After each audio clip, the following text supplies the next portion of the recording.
என் பேர் கே கபிலேஷ். நான் வந்து செவன்த் பியில் படிக்கிறேன். நான் படித்த புக் பேர் குப்பை ஒன்றும் திமிங்கலம். இப்போ நான் உங்ககிட்ட அதை சொல்கிறேன். ஒரு ஊரில் அண்ணன் தம்பி 2 பேர் இருந்தாங்க. அண்ணன் பேர் அமுதன், தம்பி பேர் அகிரன்.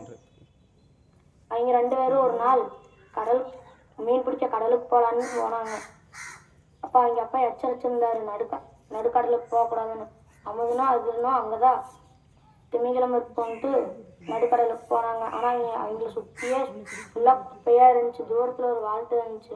அந்த திமிங்கலம் நினச்சிட்டு அந்த திமிங்கலம் வந்து குப்பையெல்லாம் தின்னுட்டு இருந்துச்சு. அப்புறம் வந்து பின்னாடியே போனங்காட்டிக்கு அந்த திமிங்கலம் வந்து கொண்டை குப்பைங்கிற கிராமத்து பக்கம் கரையுதுங்குச்சு.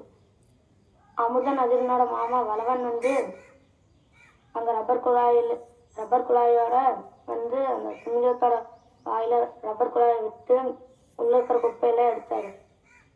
அப்புறம் அது மறுபடியும் கடலுக்கே போயிடுச்சு.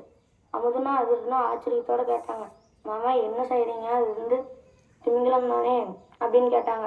அது இல்லை, திமிங்கலம் மாதிரி இருக்க ஒரு ரோபோன்னாங்க.